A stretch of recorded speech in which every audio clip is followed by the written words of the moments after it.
I avoided talking about the ride back home yesterday, saying that the ride was a one-time thing. I'll be riding with you guys from now on to and from school. The girls seemed very happy. History was awesome. Diana doesn't know how to teach. Diana also doesn't know anything about fairy tales. It doesn't matter what happens. Diana was in the classroom in inappropriate wear. And then she was inaccurate in her historical accuracy of fairy tales. And then she got pissy with us, and we got pissy with her. And we kept, like, both of us kept getting the class to side with us, and they were like, you We now better. have a week off from school. Because of a faculty week-long meeting, which sucks for the teachers. They're not paid enough for that. Which, you know, they're gonna make us make up with, like, snow days and stuff like that. Oh, God. They're gonna cancel, like, holidays and snow days and stuff. We'll have to come in on Martin Luther King Jr. Day. And they'll probably make us come in... oh, wait. I don't know if do you get off for Yom Kippur? I mean, in college, I think you might, but... or is that a night thing? I think it's a night thing. Oh, because Hanukkah's a night thing. No, don't quote me on that. But, okay. no, so when we were in high school... Mm-hmm. We had too many snow days, so they made us make up for it by canceling the Martin Luther King Jr. holiday, which now that I look back on it was pretty fucked up.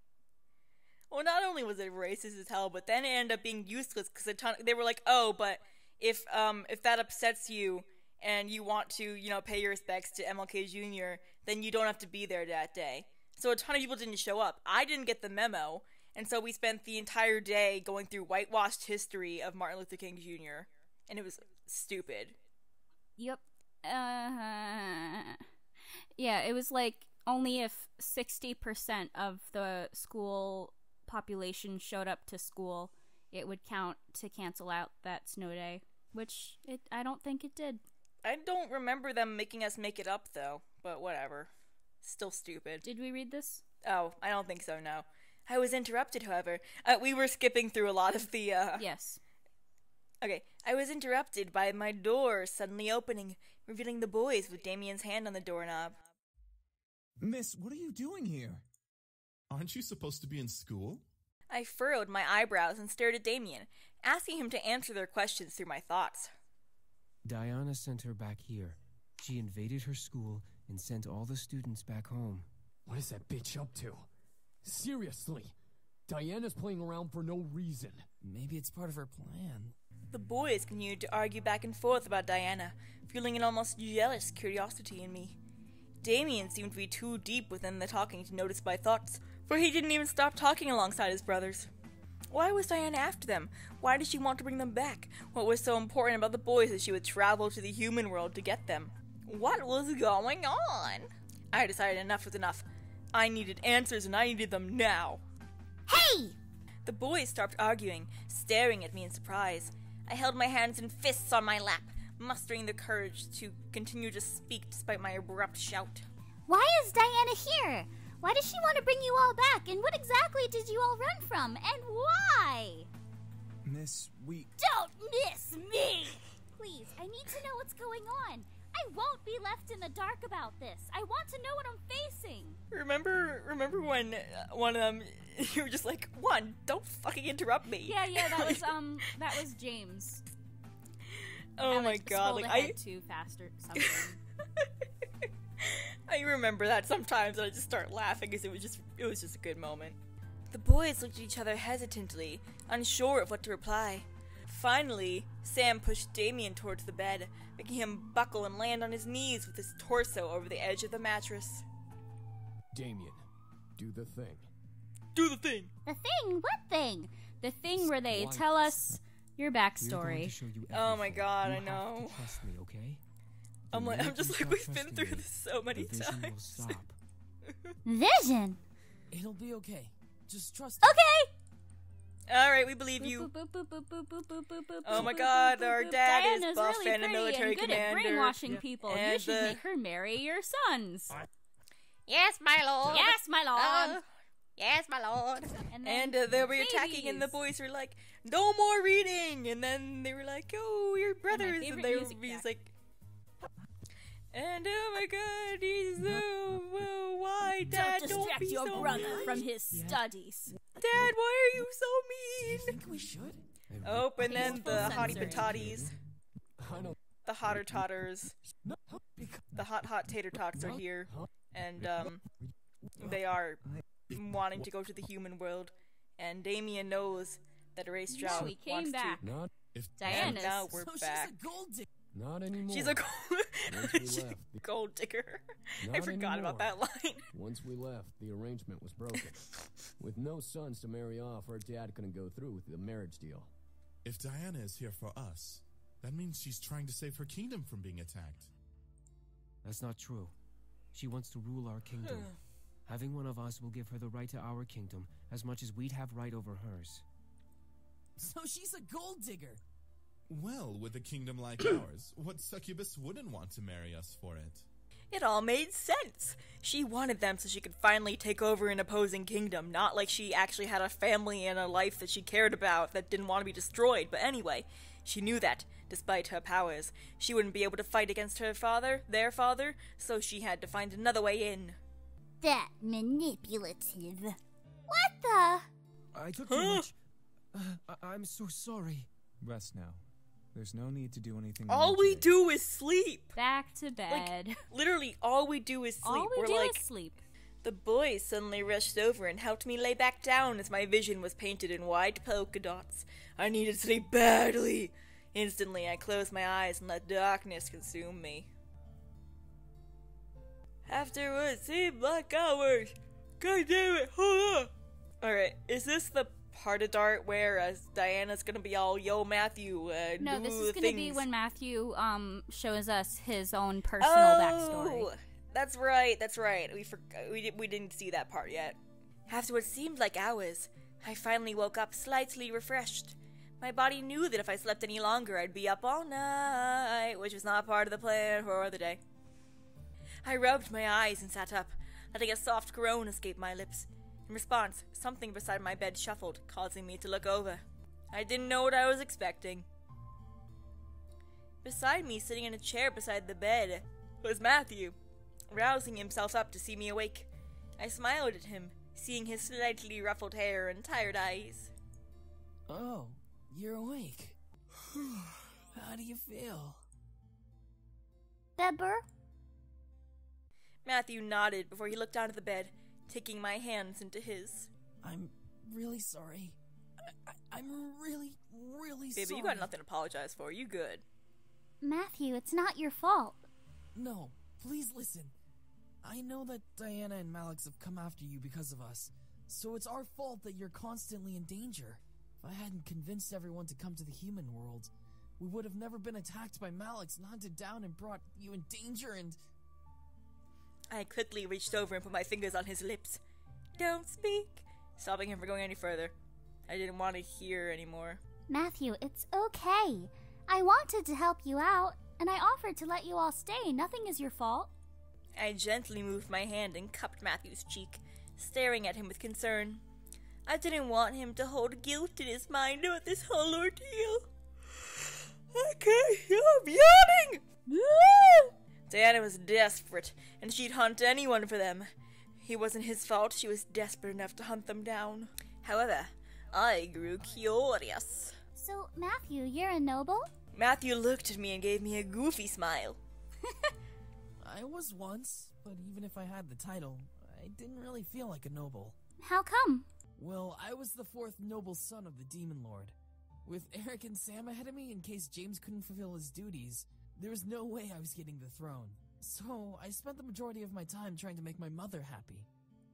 She was always unhappy. Wait, did you want the throne? Unhappy? How come? Well, my dad was kind of... well, he married 4 different women. Each of us came from a different mother, and my mother was the last to be married and bear a son. Wait. Is that they I mean, get let him finish jealous speak. very Wait. easily. Say that again? Oh! Okay, sorry. I was like, wait a minute. He was the last she was the last to be married and bury a son. Oh, God. Yeah, Damien's mother wasn't married. Yeah, that's why I screamed, oh. I was like, oh, right. I forgot about that. So what happened? The other wives got mad and scorned each other. It wasn't violent, but we never ate together for a reason. My mom, though, was too proud to have jealousy. She was the last woman the Demon Lord married, so she felt important. She felt that because he stopped marrying, she had the charm to stop his marrying spree. Matthew let out a small laugh, a hint of depression lingering in the breath he let out. But then the Demon Lord took another woman and she bore him a son outside of wedlock. Damien. The wives, including my mother, were furious. Well, that's in response, messed up. The Demon Lord had a spell cast on them, turning them into spiritual orbs. Yay. That's horrible! No, yeah, like that literally is. Oh my God. Matthew nodded, pressing his lips together in both agreement and sadness. They could never have physical form, and they lost all their powers. They became slaves trapped in the Demon Lord's castle. However, oh my God, that's they even were worse kept than I alive thought. to make sure their sons grew up to be competent demons.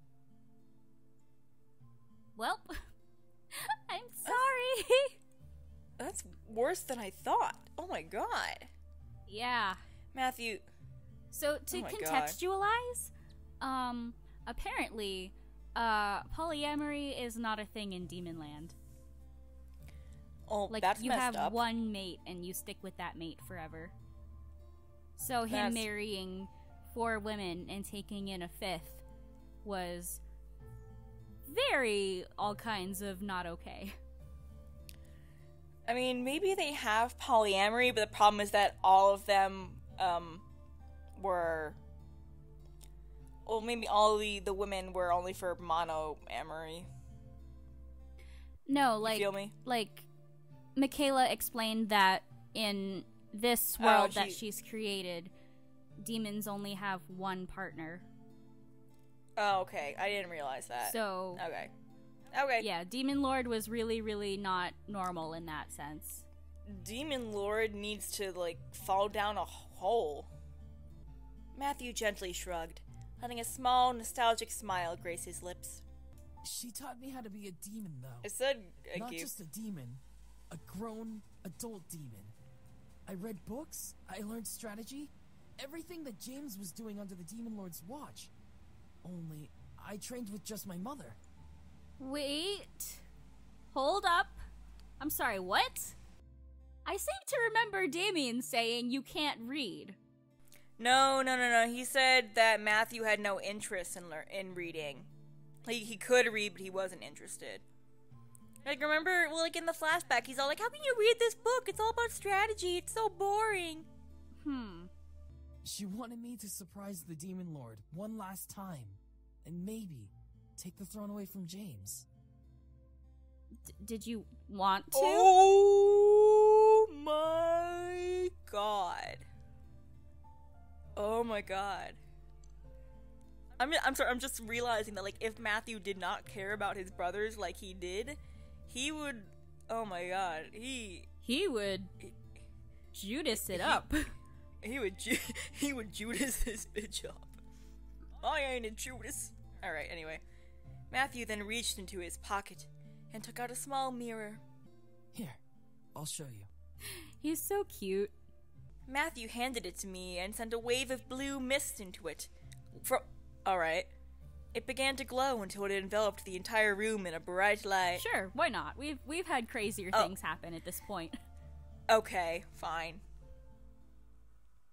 When the light had subsided, I was back in the main hall of the demon castle.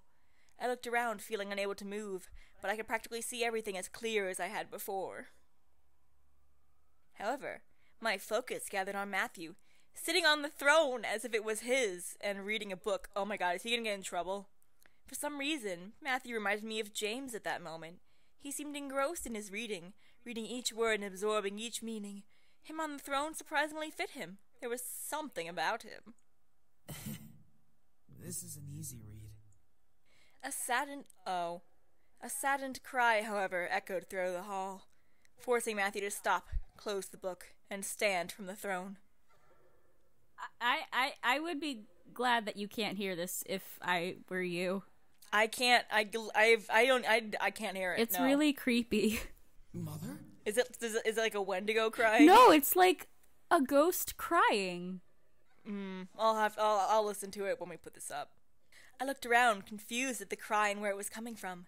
It seemed to just echo through the room without any source of direction. Matthew sighed and placed the book on the arms of the throne before he cupped his hands together. Fly and comfort her, will you? Oh my god! As Matthew opened up his hands, a small bird with blue and purple feathers perked up from his hiding place. Matthew smiled before releasing it into the air. I watched as it flew off and glided through an open archway. The sound of its flapping wings faded into the air as it flew farther into the castle. Come on. I could tell that Matthew was holding his breath. He must have cared very deeply for his mother. It was incredibly sweet. At last, the sound of the crying stopped, making Matthew release a happy sigh. There we go. Matthew cracked his knuckles in approval and reached for his book. However, before he could even graze the cover with his fingers, the sound of pattering entered the room.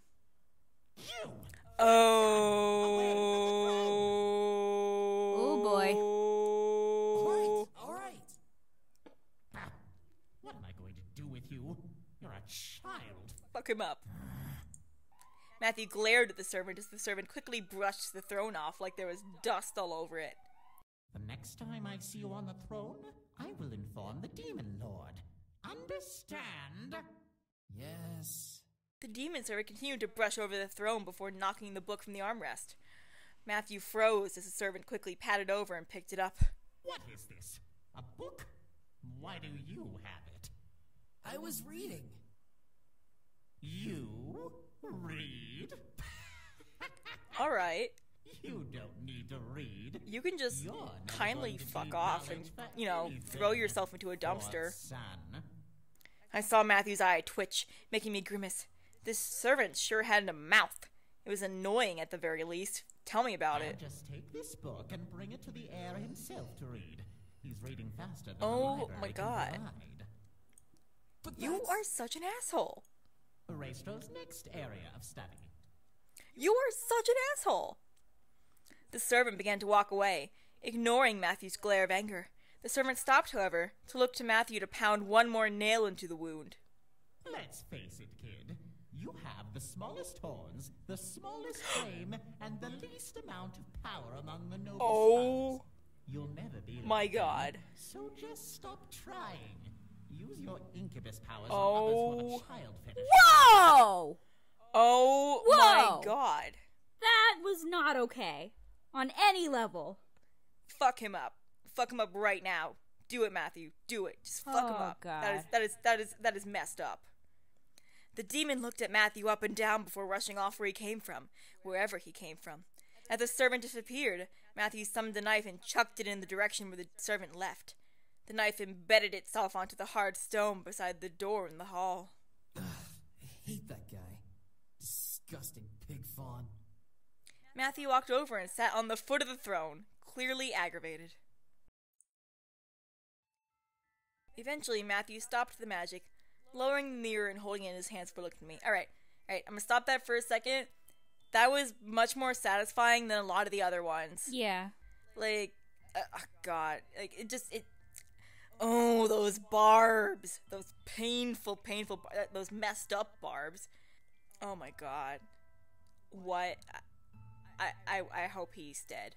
I had hoped to show you my mother, but I guess the mirror wanted to show you something else. Sorry. Oh. That servant is a piece of shit. Tell me about it. He served the demon lord almost his whole life. Ugly pig fawn. Yep. Matthew laughed while I laughed at the insult. It was good to see Matthew in good spirits despite what was shown and what was happening around us. Still, it was sad to see that he was considered the child of the noble sons. He could read books of knowledge that his brother hadn't read, and he seemed caring. It was insulting to see someone tear him down like that. Matthew smiled at me before pocketing the mirror. Whatever. Thankfully, we got out of there, so I could be with my brothers like a normal family. No hierarchies, no politics, no pig funds, nothing. I smiled. It was good that he saw the positive side. However, his face slowly turned to a sad one before he looked down at the bed. Matthew? You've done a lot for me and my brothers, sheltering us, letting us continue to live here. It may not seem like much, but for us it's everything. But I don't want you to get hurt because of us. I watched in speechless silence as Matthew lifted his head, his eyes full of almost hopelessness. That's why I'm sorry. Matthew lowered his head in shame. I couldn't help but feel my heart squeeze within my chest at the sight. He truly cared. Matthew let out a small sigh before looking to me with a new smile. He hid his sadness well, but I could tell he was still upset about the whole ordeal. All right. You need to sleep and I need to make dinner. I'll wake you up when dinner is done. Wait. We just woke up. We just woke up. We just woke up. Yep. Oh my god. We're a sloth. Matthew gently pressed me back down onto the bed, resolved in what had happened. Why are we going to sleep? Doki.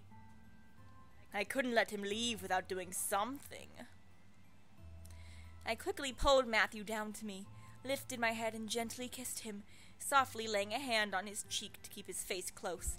Matthew stared in deep surprise before hesitantly kissing me back, caressing my cheek and lightly melting at the touch of our lips.